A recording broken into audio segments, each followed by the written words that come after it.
Hello friends, দেখুন এটা হচ্ছে নিরামিষ একটা ফুলকপির পোস্ত। ফুলকপির পোস্ত নিরামিষ, কিন্তু খুবই টেস্টি, সুস্বাদু, দেখতেও সুন্দর, খেতেও সুন্দর। আর অদ্ভুত রান্নাটা হয়েছে, খুব সুন্দর হয়েছে। এভাবে বানিয়ে খান, অবশ্যই ভালো লাগবে ফ্রেন্ডস।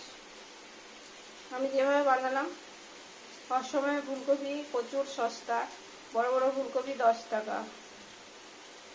একটু তেতো ভাব থাকে, কিন্তু ভালো করে ধুয়ে মুছে রান্না করলে ঠিকঠাকই লাগে, খাওয়া যায়, খারাপ নয়। হ্যালো ফ্রেন্ডস, নমস্কার। দেখুন আজকে রান্না করব ফুলকপির নিরামিষ একটা পদ। তার জন্য আমি ফুলকপি, আলু আর টমেটো একসাথে কেটে নিয়েছি। দেখুন এটা ফুলকপি, আলু আর টমেটো কড়াই গরমের মতো দিয়েছি। এবার রান্না করব। দেখুন এটা হচ্ছে পোস্ত। এটা পোস্তটা এখানে বেটে নিচ্ছি শিলনোড়া দিয়ে, মিক্সারে নয়। সাদা তেল দিয়ে নেব।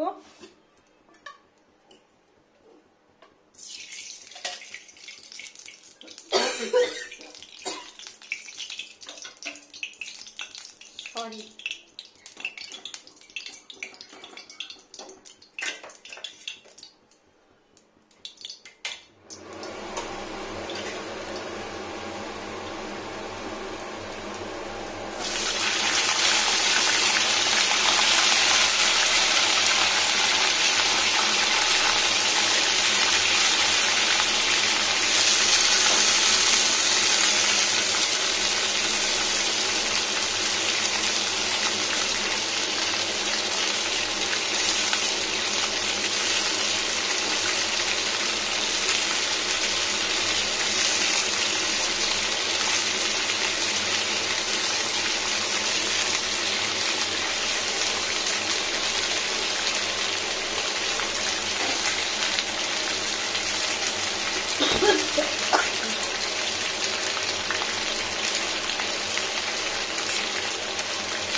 হ্যালো ফ্রেন্ড, বলছে মার্কেটে এখনও ফুলকপি কিন্তু বেশ ভালো পাওয়া যাচ্ছে, ইভেন সস্তাতে 10 টাকা করে বড় বড় ফুলকপি, যেটা অন্য বছর এখন 50-60 টাকা হয়ে যায়।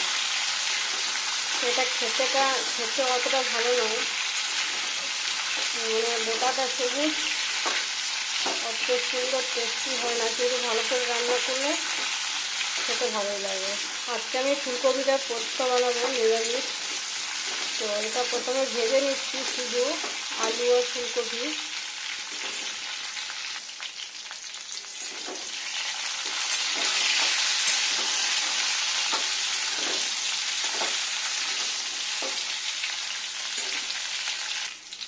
দেখুন ফ্রেন্ডস, আমি এখানে নিয়েছি 5 ফোড়ন, অল্প চিনি, একটু দারচিনি, 2টো এলাচ আর একটা লবঙ্গ, একটা গোলমরিচ, এই টুকরোটা হচ্ছে আদা, আর এই 2টো টমেটো আর একটু কাটা, আর 3টে কাঁচা লঙ্কা।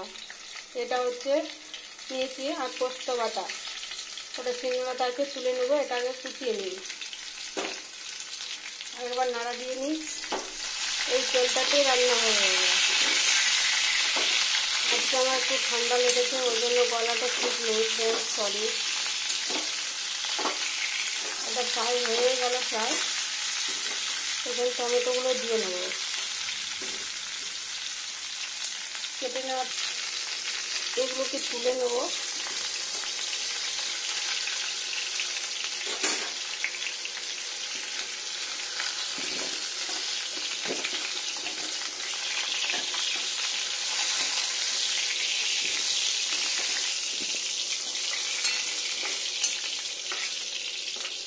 এখন তেল আছে, কিন্তু একটু সরষের তেল দিতে হবে।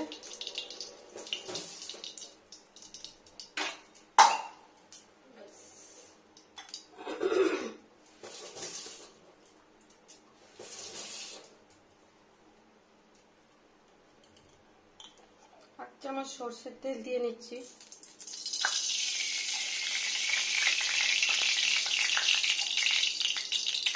আর এখানে দিয়ে নিচ্ছি গোটা চিনিটা।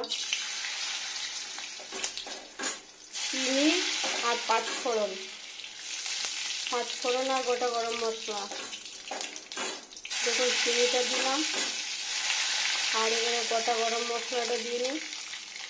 এলাচটা একটু ফাটিয়ে দিতে হবে, নইলে ফট করে ফুটবে তেলের মধ্যে। একটা গোটা চলে গেছে অলরেডি। তো সেটা দেওয়া হয়ে গেল। এবার একটা আদাটা ফুটলো, দেখলাম তো। সেটা আদাটা একটু আদা বাটা দিলাম। এখানে লবণ টেস্টির জন্য যতটুকু লাগবে, ভাজাতে লবণ দিইনি।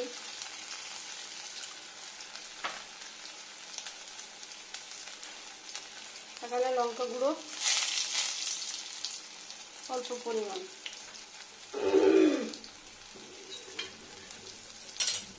আবার কাঁচা লঙ্কা আর টমেটো গুলো, এগুলো সব দিয়ে নাড়া দিয়ে নেব। সব ভেজে নেওয়া আছে, লবণটা একটু মিক্স করবো এখানে। এই হয়েছে, বৃষ্টি হচ্ছে বর্ষা ঋতুর মতো প্রত্যেক দিন। একটু নাড়া দিয়ে নিই ভালো করে লবণটার মধ্যে।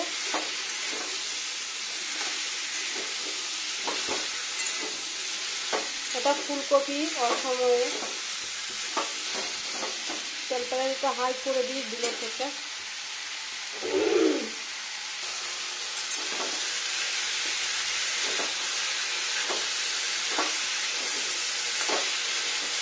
হয়েছে, খুব সুন্দর ফ্রাই হয়েছে না?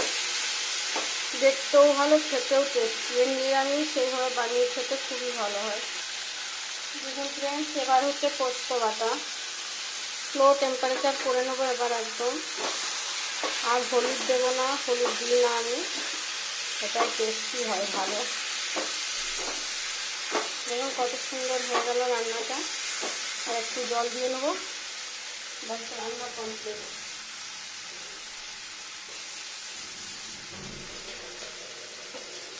এটা ফিল্টার করা জল, সেই কতটুকু লাগবে। বোটাটা না নিলেও হবে, ফুলটুকু নিলেও হবে, কিন্তু বোটাটা খেতে একটু ভালো লাগে, ওই জন্য বোটার সমেত দিয়েছি। আরও গড়ায় ঘিঞ্চি করেও কাটা যেত, এখান থেকে বোটাটা বাদ দেওয়া যেত। শুধু ফুলটুকু নিলেও হবে।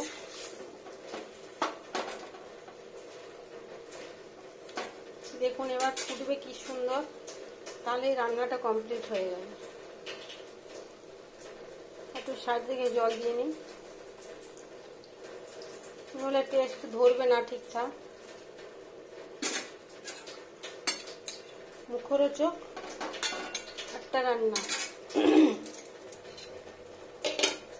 এবার এখানে ঘি দিয়ে নেবো, ঘি, গরম গাওয়া ঘি, গরুর দুধের। এটা ঘি 1 চামচ পরিমাণ ঘি দিয়ে নিই, সুগন্ধি টেস্টি আরো ভালো হবে। তাহলে হাফ এটা দিয়ে নিলাম ঘি। ব্যাস, এবার সুন্দর রান্নাটা হয়ে যাবে, টেস্টি। গরম গরম ভাতে, রুটিতে, দুটোতেই ভালো লাগে। লুচিতে খুব সুন্দর লাগে খেতে, পরোটা লুচিতে। আর একদম নিরামিষ ফ্রেন্ডস, কিন্তু মুখরোচক রান্নাটা। এবার বানিয়ে খান, এটা স্পেশাল একটা রান্না, এটা সবসময় দাম থাকবে।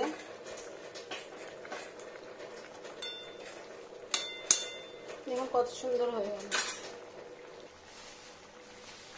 দেখুন ফ্রেন্ডস কি সুন্দর ফুটছে, অয়েলটা বেরিয়ে আসছে, আর খুব সুন্দর একটা মুখরোচক রান্না হচ্ছে।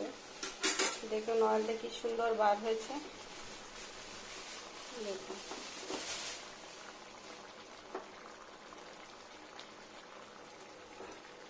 ক্যামেরাটা কাট করতে হলো, ওই জন্য দেখা গেল। সুন্দর হচ্ছে, ফুটে গেলে এটা বোটাটা একটু নরম হয়ে গেলেই খেতে টেস্টি হয়ে যাবে। আর আলুটা তো সফট হয়ে গেছে। এটা বয়েল আলু দিয়েও বানানো যায়, কিন্তু এটাতেও ভালো লাগে। দুটোই হবে, যেটার চেষ্টা করবেন সেটাই হবে। ফ্রেন্ডস রান্নাটা হয়ে গেল প্রায়। তো সুন্দর টেস্টি মুখরোচক এরকম নিরামিষ রান্না একবার পোস্ত এইভাবে বানিয়ে খান, পোস্তটা অনেক ভালো টেস্টি লাগবে। আর ফুলকপিটা সফট না হওয়া পর্যন্ত কিন্তু ফোটাতে হবে, সেদ্ধ করতে হবে। আগে সেদ্ধ করে নিলে ফুলকপির গন্ধর যে একটা স্মেল থাকে, স্মেল থাকে একটা, ওটা চলে যায় বয়েল করে ফুলকপিটা রান্না করলে। কিন্তু এভাবে ভাজা করে রান্না করলে সব সুগন্ধি টেস্টি সবই ভালো হয়। ব্যাপক বৃষ্টি এসে গেছে, আমার কিছু জামা কাপড় আছে তুলে নিয়ে আসি। দেখুন ফ্রেন্ডস, কত সুন্দর ফুলকপির এক পদ নিরামিষ রান্না, যেটা খেতে খুবই টেস্টি, মুখরোচক, দুই সমান, আর বানানো সহজ। একটু সময় লাগে কিন্তু টেস্টি খুব সুন্দর হয়। এটা অল্প পরিমাণ, যেহেতু আমরা দুজন বাড়িতে থাকি ওই জন্য, আর বেশি হলে আরো বেশি করতে হতো, সবকিছু পরিমাণটা বাড়াতে হতো। তো এই যে কি সুন্দর রান্না হয়েছে দেখুন, ঘোলা ঘোলা। আর এটা হলুদ দিই না, পোস্তর একটা স্মেল থাকে, হলুদ দিয়ে দিলে ভালো লাগে না, হলুদ দিলে স্মেলটা ঠিক থাকে না, এটাতে ভালো লাগবে। পোস্তায় আমি কোনোদিনই হলুদ দিই না, কেননা পোস্তর সবসময় একটা নিজস্ব স্মেল থাকে। বাটা পোস্ত, রান্না করা পোস্ত, আর হলুদ দিয়ে দিলে না পোস্তটা স্মেলটা চলে যায়। পোস্ত পোস্ত মনে হয় না, আমরা এইভাবে অভ্যস্ত, ছোটোর থেকে সাদা পোস্ত খাই। পোস্ততে কোনোদিন হলুদ দিই না, শাকে কোনোদিন হলুদ দিই না, শাক ভাজাটা আর কি। এমনি রান্না করলে পালং শাক, ভেজ সব কিছু মিক্স ভেজ করলে তখন দিই। যাই হোক ফ্রেন্ডস, দেখুন পোস্ত হয়ে গেল, পোস্ত ফুলকপির সুন্দর মুখরোচক এক পদ রান্না। ঢেলে নেব। দেখুন ফ্রেন্ডস, কত সুন্দর হয়ে গেল রান্নাটা। এবার আমি এটাকে ট্রান্সফার করে নেবো একটা বাটিতে। এই বাটিটা আমার খুব পছন্দের নিরামিষ রান্নার জন্য। দেখুন কত সুন্দর হয়ে গেল, সেদ্ধ হয়ে গেছে ফুলকপির ডাঁটাটা। যতক্ষণ না সেদ্ধ হবে ঢাকা দিয়েও সেদ্ধ করে নেওয়া যায়, কোনো অসুবিধা নেই ফ্রেন্ডস, সব রকম ভাবেই করা যায়, খাওয়ার উপযোগী করতে হবে। দেখুন কত সুন্দর হয়ে গেল। এভাবে বানিয়ে খান, অবশ্যই ভালো লাগবে।